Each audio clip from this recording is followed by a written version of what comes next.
Anong mensahe ang kailangan marinig ng mga Libra sa period na to?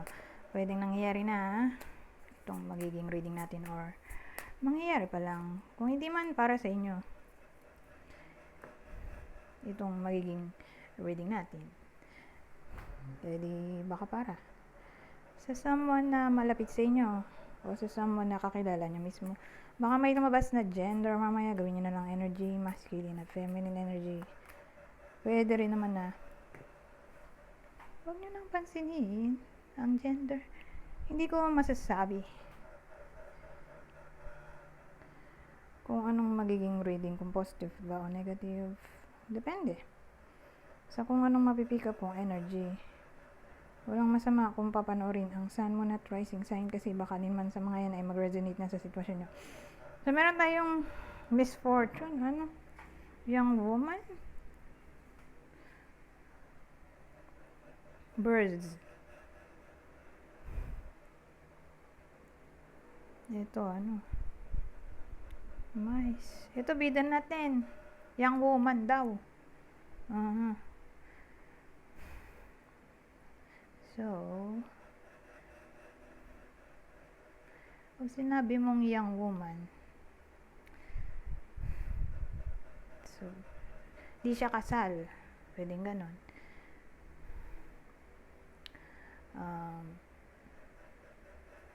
Kundi, bukod sa hindi siya kasal,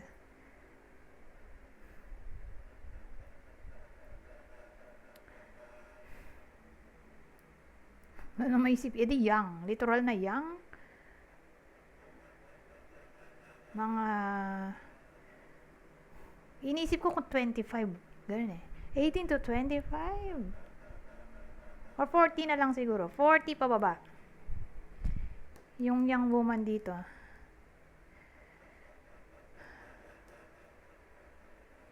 Or kung di kayo to, edi anyone na malapit sa inyo na babae. O baka tumama to sa kakilala nyo, babae. Basta ganun, edad 40 pababa. So, pwedeng anak nyo, friend, kapatid, basta babae.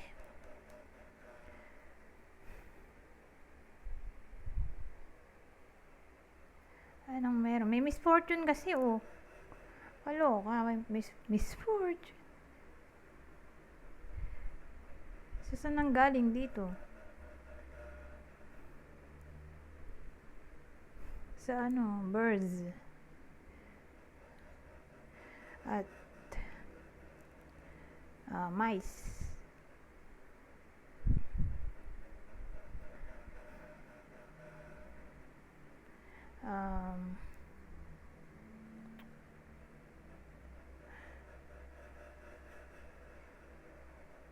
Kasi kung ito ay fiancé. Fiancé? Isa fiancé eh. Ano mga tag dito? Babaeng ikakasal. Pwede rin kasing ganun, na-cancel yung yun yung misfortune. Na-cancel yung wedding due to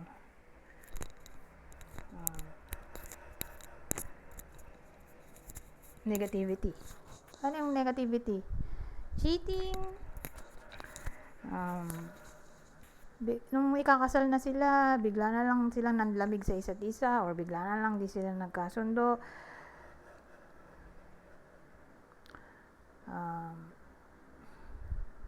Or may nasabi yung isa na nakasakit ng feelings nung partner. Or ninakawan siya, OMG.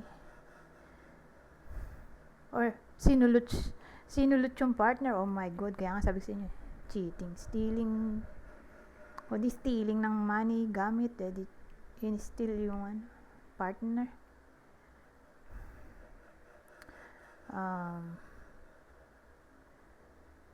Or nainis sila sa isa't isa for some reason.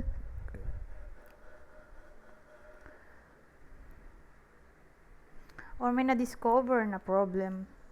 Kaya yun. Nag-lead sa misfortune. Kasi pag misfortune, sabihin natin na-cancel na yung wedding sana. Kung ikakasal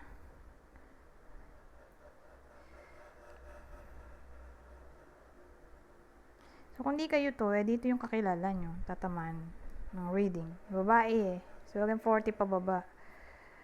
Or unmarried. Kung unmarried, let's say, wala naman siyang, karelasyon. Literal na single yung babae dito, 40 pa baba. Ano yung misfortune? Ano to parang betrayal na ang dating. May magbe-betray ng trust niya, or may madidiscover siyang hidden problem. So, pag hidden problem, di betrayal na yun, no? Na fake pala yung friend niya, or anyone na pinagkakatiwalaan niya ng lubos. Na parang, tawag dito, unti-unting nasisira ang kanyang trust ba. Karoon siya ng trust issues ba. Or unti-unting pineste yung connection nila, ganyan.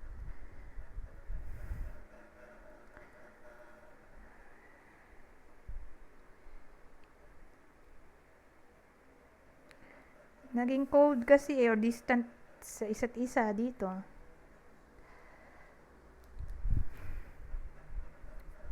Or baka may mga nasabing masasakit na salita.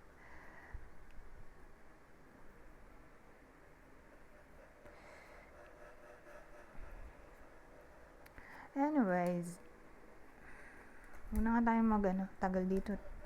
Ang lungkot naman ng reading.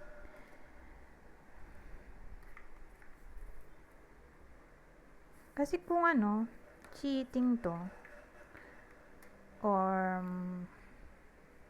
natama nga sa unmarried woman, di ba? Dun sa ikakasal sana. Na-cancel yung wedding. Ito yung possible partner. Capricorn, Aquarius, Aries, Gemini. Ngayon, kung hindi literal na ikakasal, kaya lang kahit anong gawin ko, sasabihin ko sana pwede sa kasal, hindi nga pala pwede. Unmarried woman nga pala to. Sasabihin ko nga sana, dun sa ikakasal na nag-cheat yung asawa, hindi pala pwede. Hindi siya applicable dito. Kasi unmarried woman to. So, dun lang talaga siya applicable sa ikakasal sana. Or, in a relationship pero hindi kasal. Whether live-in or hindi. Ayun. Sa relasyon na hindi kasal. So, kung relasyon na hindi kasal, wala namang plano pa sa ngayon ng kasal, as in, karelasyon lang sila or live-in, ito yung possible partner. Current partner, Leo, Cancer, Gemini. Ngayon, kung hindi man para sa inyo yung reading, di baka para sa someone na malapit sa inyo, kakilala o idol, ito ang possible zodiac sign niya. Leo, Aries, isa sa fire sign, Aries, Leo, Sagittarius, specifically, Leo, Scorpio.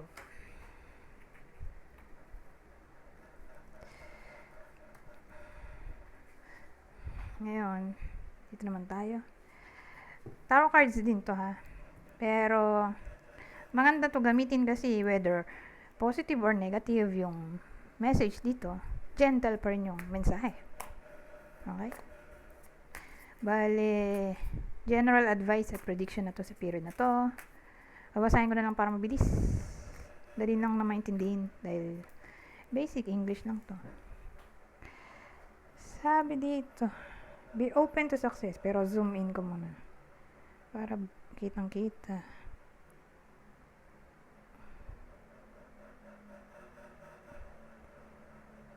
So, sabi dito, be open to success. Chariot to. Look at all the wonderful things you can do when you listen to your divine guidance. You've balanced so many different priorities and have come out a winner. There will be a lot of recognition and praise headed your way, but don't be shy. Allow others to shower you with the gratitude you deserve.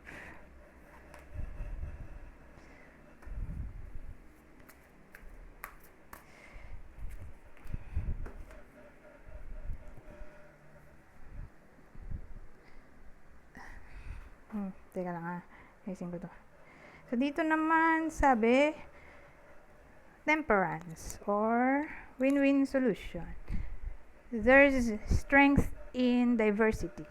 By blending the ideas of other people with your own, you can often come up with a solution that's magnificent. Start by focusing on the aspects that everyone agrees upon, and then open your mind to compromise and working together. Stay balanced and seek out a moderate approach.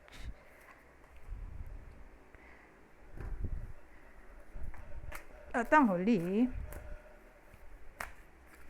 card, ising ko ulit. Ito, ano nga ba to? Organization, Emperor organization. Your plans are on target and everything will flow more smoothly if you add a little organization and discipline to your methods. The key to success is to allow your creativity to be gently guided by logic. Be open to asking for help from someone very intellectual or seek out a mentor. Anyways, hanggang dito na lang. Goodbye for now.